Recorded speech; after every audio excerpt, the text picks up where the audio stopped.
Please allow me to introduce myself. My name is Marts, and I'm the intern out at the Water Center for Wellness Solutions at Work. I'm 22 years old, and I'm a senior at Slippery Rock University of Pennsylvania. Next week I will be graduating. I'm going to enter the real world. I'm going to enjoy it. And this morning when I woke up, which I had to sleep on my couch because my room's too hot because it's in an attic, because we can't afford air conditioning. Woke up about 4:30, and then I rolled off the couch because I was so tired, and I plugged my alarm clock so I didn't wake my dad up. Then, about a half hour later, when I reset it, what I did is I made a cup of coffee, because I needed it this morning, made breakfast, and I drove here in my 91 Fifth Avenue New Yorker Pimpmobile, as some would say. Now, right now, you might be saying to yourself, I came to the wrong presentation. I have no idea what he's talking about. That's good, but I did that because I noticed when I sat in the audience myself, I didn't feel like I was relating with the person presenting, as if they were a whole new person from a whole new world because they accomplished something, because they were talking about something. For instance, Tony Robbins, if you go to one of his conferences on goal setting, he would say, that's awesome that he can do that, but can I? Of course he can. I'm 22 years old, and I'm going to explain to you what I've done, and you can do the same thing. So welcome to How I Lost an Entire Person, the weight loss success story of myself. Through this presentation, I'm going to begin by sharing with you the principles that I've used to get to where I am. Are they set in stone? Do you have to follow them? No, this is what I use. There's 4 of them, and I wish I had the 5th one. I'm going to show it to you today. Then I'm going to talk about what happened. Well, I was at 300 pounds when I was 12 years old. Severely obese. Childhood obesity. It's an epidemic these days. I don't know if you've noticed that or not. Then I'm talking to you about each principle in detail after my testimonial itself. Then I'm going to share with you, just to relate to you even more, some people that have done the same thing, if not greater, than I've done, that you may work with, you may have met, or you might know personally. So let's begin. First, my keys to fitness success. These 4 things helped me and got me to where I am today. Desire. Have you ever set a goal? You did that for a reason. I want to make $1 million this year. You had to just have the desire for it. You can't set a goal or have it if you don't want it. It wouldn't make sense to me. Then I had to keep finding motivation to get that goal. And I had to keep consistent, as I could at the time, because I was young and I really didn't know the right route to go. For example, has anyone heard of the Atkins diet, low-carb diets, high-fat diets, high-protein diets? All those diets, you hear the hype about on TV. They can lose 20 pounds this week. I tried them all. I promise you, it's called yo-yo dieting. I lost it all. I gained it back. I lost it. I gained it back. And I know what some people have gone through. The 5th one I want to talk about is support team. That helps. Does anyone here have an exercise buddy before? Well, hold you accountable. You feel bad if you don't go. There's a better chance you're going to do it. I wish I had this. Maybe it wouldn't have taken me 10 years to do what I did. I know it wouldn't, because I had the most results in 3 out of 10. So to start, the real story. 12 years old, 300 pounds. Proof. That's me. I was 5'11", I'm 6'2" now, 300 pounds. You cannot tell me I was big bone like my mom did. It's not true. I was what you call fat, obese. It's a problem. Huge problem. I'm going to tell you how I got there. I have a case of uns.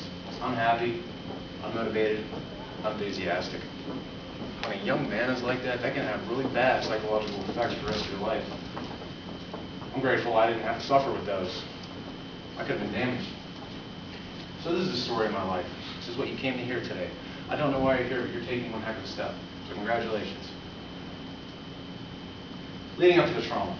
I was born in California. My dad was born in Pennsylvania. My mom was born in California. He moved out there, met her, had me. And for the first few years of my life, we were fine. Up to the age of 8 or 9, we moved to Colorado. Up until that time, what you call, I got spoiled from my mom. If I wanted McDonald's, I got it. This is fact number 1. Is most of the food there healthy for you? No. I was 5 years old. Did I know that? No. Tip number 1 of the day. If you have kids, plan on having kids, or know anyone that has kids, share this. Teach them. Because they don't know. I have no idea. And all my mom wanted to do was make me happy, so she did what I asked. I want a hamburger. Bam. That was problem number 1. family difficulties. I have a half-sister, and my mom always talked to my dad about her a lot. So I had a lot of negative emotions growing up. So I needed an escape, and it turned into food. So problem number one, I was spoiled, and I like to overeat. So that got me into the habit of eating whatever I want. If it was sugary, give it to me. If it was good, I need it. You shouldn't do that. You got to teach your children that's not the way for them to go. Family difficulties. I was spoiled, like I said. Financial problems. My dad found an opportunity. If you've ever taken a risk, you know that it's necessary. He took this risk, moved to Colorado because he saw 6 figures.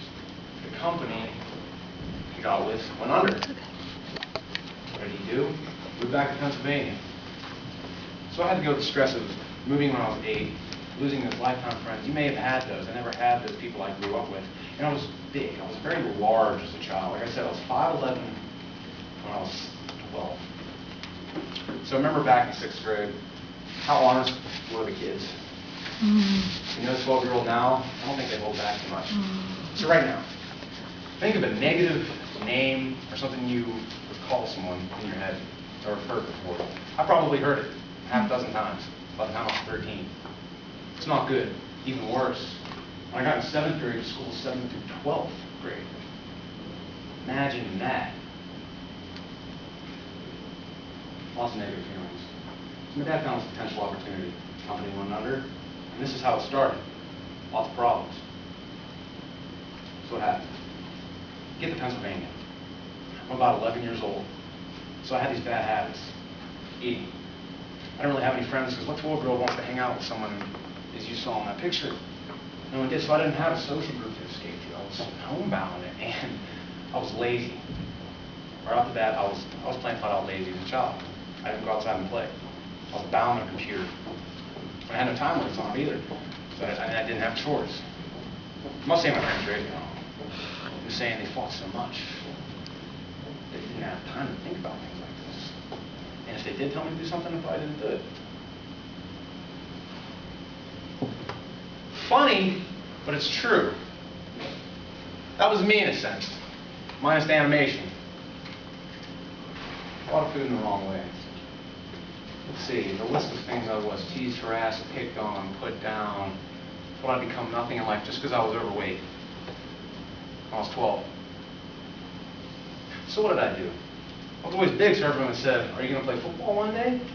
So I said, okay. So when I was 12, I was playing with 9th graders and 10th graders, playing with all the older kids. So I got picked on like crazy. And one time before that, I tried to play when I first moved to Pennsylvania. I had to play with 13-year-olds when I was 10. Well, it was horrible. I got picked on every day. I remember kids jumping on my back. Just because I was large doesn't mean I was strong, so they jumped on my back and carried me, fat boy, quote. I fell on my face. And it happened multiple times a day. A coach, what can you do? Say stop, make them run laps. If they're laughing while they run laps, I'm not going to stop. Let's face facts. So I had to put up with that growing up. It was horrible. But what happened? When I was in 7th grade, I started playing. Everyone was faster than me, stronger than me, and everyone assumed I was so strong because I was so big. And I started getting mad. I started getting very, very competitive. So I became obsessed with exercise and nutrition. I'm not saying become obsessed, but I wanted to learn. So that time I spent at home when I wasn't out playing with friends that I didn't really have because everyone picked on me, I started finding, searching, educating. How can I lose weight? How can I get stronger? How can I become better at football? So then, as a couple years went by, I lost about 70 pounds in one summer. That is too fast. Let's just say 2 pounds a week. 3 months I lost 70 pounds. It's too fast. Yo-yo diet number 1. But what did I do? I incorporated a lifestyle change. I was more conscious of what I ate. That's it. And I started to learn what was healthy. I replaced some bad foods with good, and I ate less calories. And I was 70 pounds? That's not that much stuff. I'm not saying you have to go crazy and completely change your life. A couple small changes here and there can really make a difference. So, young man, 12 years old, I hated my life. Why should you think that? I should be out pretending I'm a Power Ranger, fighting demons or something, not sitting in the house, being depressed, scared to go outside, looking in the mirror and felt disgusted at 12?